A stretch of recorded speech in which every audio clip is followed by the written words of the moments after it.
बाबासाहेब आंबेडकर यांना मानवंदना अर्पित करतो। आज सीओईपी ॲल्युमनाय असोसिएशनच्या माध्यमातून आयोजित सीओईपी अवॉर्ड आणि त्यासोबत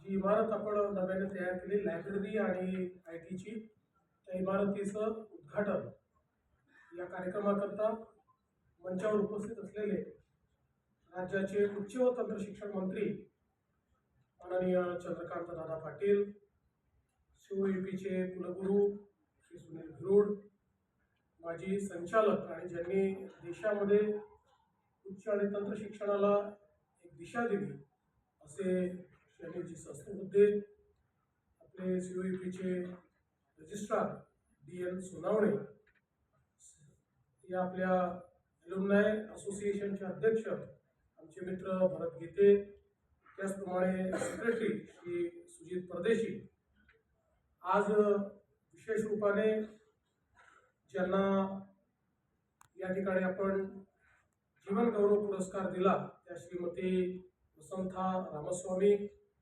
ज्यांना आपण सीओईपी अभिमान अवॉर्ड दिला असे श्री विलास जावडेकर, डॉक्टर महंतेश हिरेमठ, श्री जयंत इनामदार, श्री उमेश वाघ, श्री तुषार मेहेंदळे आणि श्री श्रावण हार्डीकर, उपस्थित सर्व मान्यवर आणि उपस्थित सर्व विद्यार्थी भगिनी आणि बंधूंनो, आज मला अतिशय आनंद आहे की सीओईपी सारख्या भारतातल्या एका अतिशय प्रतिष्ठित आणि ज्येष्ठ अशा संस्थेमध्ये मला येण्याची संधी मिळाली। आणि आत्ताच भारत सांगत होता की जवळपास 172 वर्षाचा इतिहास आहे आणि 2028 साली 175 वर्ष संस्थेला पूर्ण होतील। मला असं वाटतं की हा जो काही 175 वर्षाचा प्रवास आहे हा अतिशय भारताच्या इतिहासातला विलक्षण अशा प्रकारचा प्रवास आहे। आणि म्हणून पहिल्यांदा तर सीओईपीच्या परिवाराला, म्हणजे इथले सगळे प्राध्यापक असतील किंवा इथले विद्यार्थी असतील, इथले ॲल्युमनाय असतील, या सगळ्यांना मी मनापासून शुभेच्छा देतो आणि आपल्या सर्वांचं अभिनंदन करतो। आपण सगळ्यांनी मिळून भारतातली एक महान संस्था ही सीओईपीच्या माध्यमातून उभी केली। गेली अनेक वर्ष महाराष्ट्रामध्ये आणि देशभरामध्ये मी फिरत असतो आणि मी देखील हे सांगू शकतो की अनेक प्रथितयश व्यक्ती मला जेव्हा भेटतात आणि चर्चा होते त्यावेळेस त्यांच्यापैकी अनेक लोक हे सीओईपीचे ॲल्युमनाय असतात। आणि त्यावेळेस विचार होता की सीओईपीच्या माजी विद्यार्थ्यांचं जाळं हे किती सघन आहे, किती दूरपर्यंत गेलेलं आहे आणि समाजातल्या वेगवेगळ्या क्षेत्रांना समृद्ध करण्याचं काम या सर्व माजी विद्यार्थ्यांनी केलं आहे। आज ही गोष्ट देखील आपण मान्य केली पाहिजे की तंत्रज्ञानाच्या क्षेत्रामध्ये, इंजिनिअरिंगच्या क्षेत्रामध्ये सीओईपीने एक अत्यंत मोठं नाव कमावलेलं आहे। आणि केवळ एक संस्था म्हणून नाही तर विविध प्रकारचे उपक्रम असतील, या ठिकाणी होणारा रिसर्च असेल किंवा एकूणच एक अकॅडमिक इन्स्टिट्यूशन म्हणून समाजामध्ये जे काही कॉन्ट्रीब्युशन त्याचं असलं पाहिजे ते कॉन्ट्रीब्युशन ज्या प्रकारे सीओईपी देतं, त्यामुळेच मला असं वाटतं की एक अतिशय महत्त्वाची अशा प्रकारची संस्था म्हणून आपण याच्याकडे पाहतो। मागच्या काळामध्ये आपण याच्याकरता जागा दिली आणि याचा विस्तार झाला पाहिजे अशा प्रकारचा प्रयत्न आपण केलाय।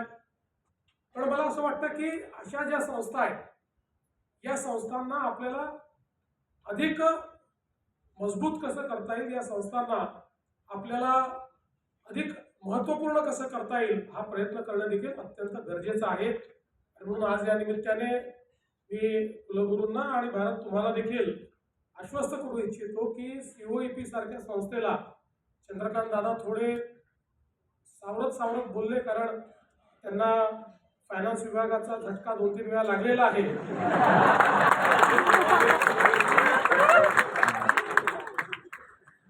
पण दादा तुम्ही काळजी करू नका.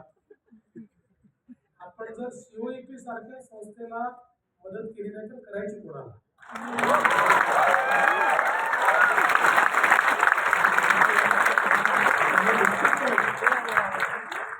येत्या काळामध्ये सीओईपीला अधिक समृद्ध करण्याकरता ज्या गोष्टींची आवश्यकता असेल ती निश्चितपणे आपण करू आणि त्याच्याकरता जी काही निधीची आवश्यकता असेल, रिसोर्सेसची आवश्यकता असेल, ते रिसोर्सेस आपण उभे करू.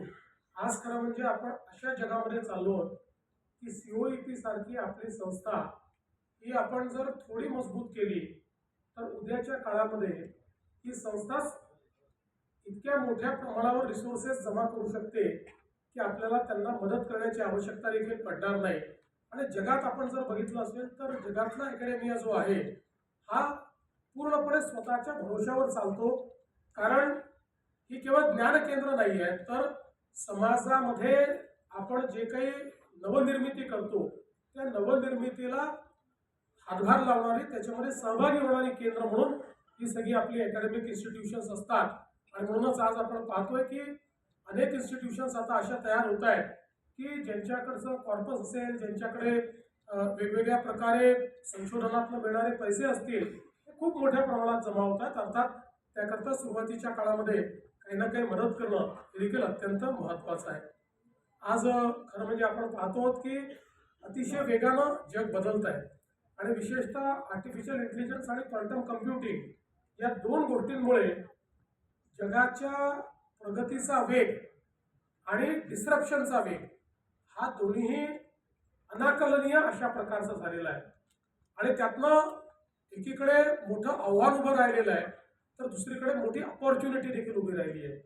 आणि ज्या वेळी आव्हानांना आपण अपॉर्च्युनिटीमध्ये परिवर्तित करतो त्यावेळी आपण एक मोठी त्या ठिकाणी व्यवस्था उभी करत असतो ज्यातनं समाजाचं मोठं कल्याण होत असतं.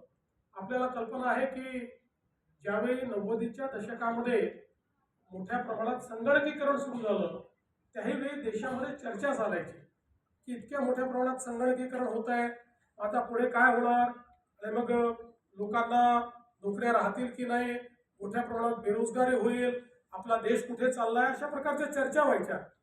पण हळूहळू आपल्या देशामध्ये आपण तशा प्रकारचा ह्युमन रिसोर्स तयार केला आणि त्यानंतर पहिल्यांदा जेव्हा .com बूम आलं, मग सिलिकॉन व्हॅली तयार झाली आणि त्या ठिकाणी आपल्या भारतीय विद्यार्थ्यांनी, भारतीय तरुणांनी एक प्रकारे सगळी सिलिकॉन व्हॅली व्यापून टाकली.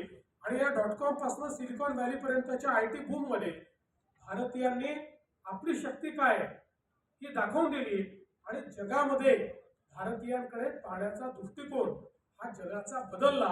आणि याचं श्रेय हे मोठ्या प्रमाणात आपल्या अभियंत्यांना आणि आपल्या IT इंजिनियर्सला आपल्याला निश्चितपणे द्यावं लागेल.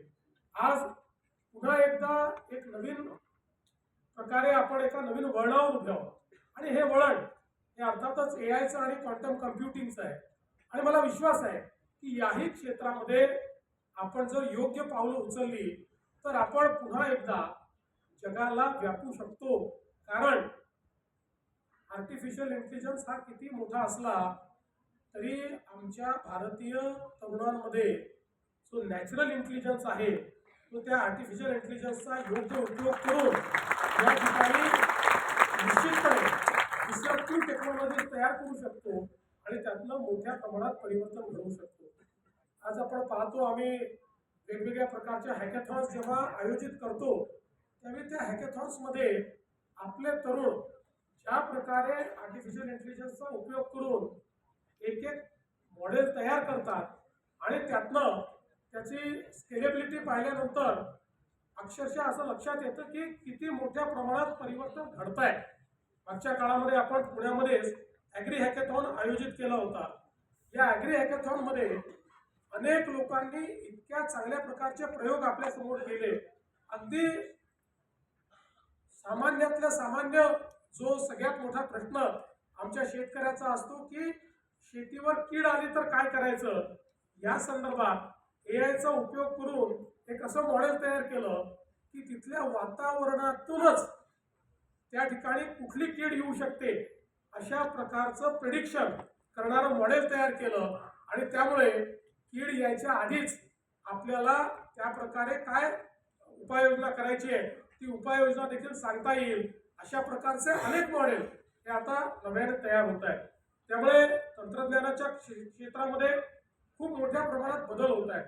आज आपल्याला माहिती आहे की क्वांटम कम्प्युटिंगमुळे एक प्रकारे सर्व प्रकारच्या बिझनेसेसमध्ये एक मोठं डिस्ट्रप्शन येणार आहे आणि या सगळ्या गोष्टींकरता आपल्याला मानव संसाधन तयार करणं हे अत्यंत गरजेचं आहे.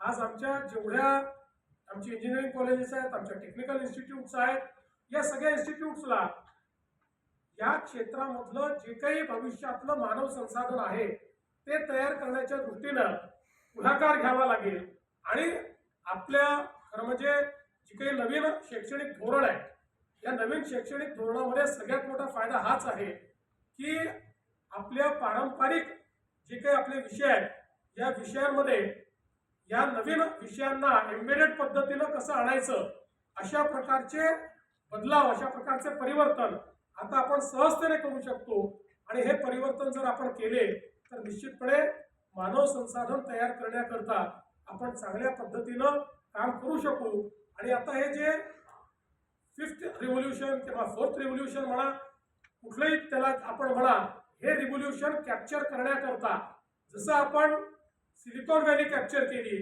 तशाच प्रकारे हेही रिव्होल्यूशन हे भारतीय निश्चितपणे कॅप्चर करू शकतात आणि त्या दृष्टीनं आमचाही प्रयत्न शासन म्हणून या ठिकाणी आहे की अशा प्रकारे मानव संसाधन तयार करण्याकरता जे फ्रेमवर्क लागतं ते फ्रेमवर्क आम्ही तयार करण्याचा प्रयत्न करतो. केंद्र सरकारमध्ये मोदीजींच्या नेतृत्वात अतिशय मोठ्या प्रकारे परिवर्तन हे आपल्या संपूर्ण शैक्षणिक धोरणाने आणलेलं आहे. त्यामुळे तिथेही फ्रेमवर्क करणं चाललेलं आहे आणि मला विश्वास आहे की येणाऱ्या जगाची जी आव्हानं आहेत ती आव्हानं पेलण्याचा प्रयत्न आपण निश्चितपणे करू. एक गोष्ट अजून महत्त्वाची आहे की जे काही आपलं उच्च शिक्षण असेल तंत्र शिक्षण असेल याच्यामध्ये सगळ्यात महत्त्वाची गोष्ट काही असेल तर ती स्वायत्तता आहे.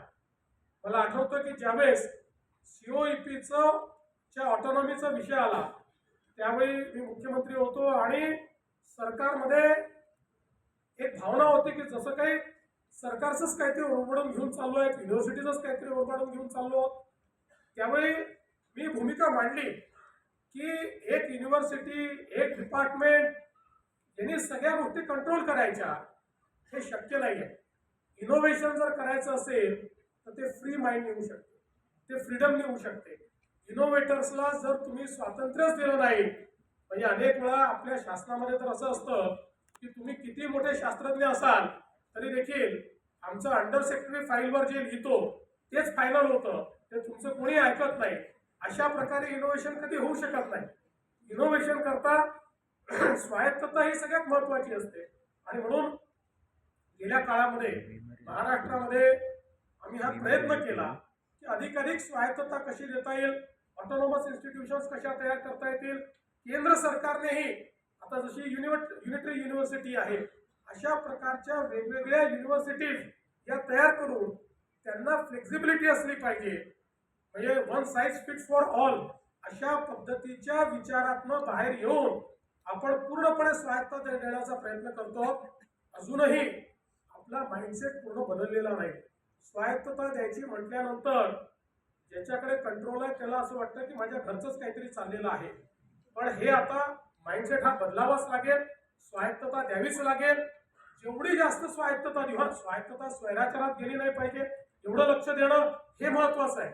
पण आपल्याला जर स्वायत्तता आपण जास्तीत जास्त दिली तर मला विश्वास आहे की COEP सारखी संस्था ही जगातल्या कुठल्याही संस्थेसोबत पार्टनरशिप करू शकते, जगातलं कुठलंही तंत्रज्ञान आणू शकते, कोणाही सोबत कोलॅबरेशन करू शकते आणि त्यातनं एक चांगला ह्युमन रिसोर्सचा पूल हा जो आपल्याला आपल्या महाराष्ट्राच्या $1 ट्रिलियन इकॉनॉमी करता किंवा भारताच्या $5 ट्रिलियन इकॉनॉमी करता आवश्यक आहे तो पूल हा तयार करण्याचं काम निश्चितपणे COEP सारखी संस्था करू शकते. आणि म्हणून आपल्याला आश्वस्त करतो की येत्या काळामध्ये अशा प्रकारच्या संस्थांना जास्तीत जास्त स्वायत्तता देणे हा देखील आमचा एक अत्यंत महत्त्वाचा पॉलिसी डिसिजन आहे की जे आम्ही निश्चितपणे करणार आहोत. आज या निमित्ताने मला अतिशय आनंद आहे की आपल्या माजी विद्यार्थ्यांचा सत्कार तुम्ही या ठिकाणी केला. या ठिकाणी गौरव मिळवून दिलाय. ते हॅव मेड अस प्राऊड. आणि मला असं वाटतं की अशा प्रकारचे जे आमचे विद्यार्थी आहेत त्या विद्यार्थ्यांचा सत्कार करणं हे याकरता देखील आवश्यक आहे की जोपर्यंत नवीन पिढीला रोल मॉडेल्स कोण आहे हे समजणार नाही तोपर्यंत कुठल्या मार्गाने जायचं हेही कळणार नाही. आज निश्चितपणे इथे जे आमचे विद्यार्थी उपस्थित आहेत त्यांच्यापैकी अनेकांच्या मनामध्ये हा विषय आला असेल की एक दिवस हा सत्कार माझा देखील होऊ शकतो आणि तशा प्रकारचं काम हे मी देखील केलं पाहिजे. आणि म्हणून मला असं वाटतं की अशा प्रकारचा जो सत्कार आहे हा अत्यंत महत्त्वाचा आहे. आणि म्हणून ज्यांचा सत्कार केला त्या सर्व आमच्या पुरस्कारार्थींचं मी अतिशय मनापासून अभिनंदन करतो. त्यांच्या हातून अजून चांगलं काम व्हावं अशा प्रकारची या ठिकाणी अपेक्षा व्यक्त करतो. या ठिकाणी वसंता रामस्वामी मॅडम यांचं वय जरी काही असलं तरी याही वयात त्या त्यांच्यासारख्या 10 लोकांना निश्चित तयार करू शकतात आणि ती प्रेरणा या सत्कारातलं त्या निश्चितपणे या ठिकाणी घेतील अशा प्रकारचा विश्वास व्यक्त करतो. आणि पुन्हा एकदा या चांगल्या कार्यक्रमामध्ये आपण निमंत्रित केलं त्याबद्दल आपले आभार मानून मी माझे 2 शब्द संपवतो.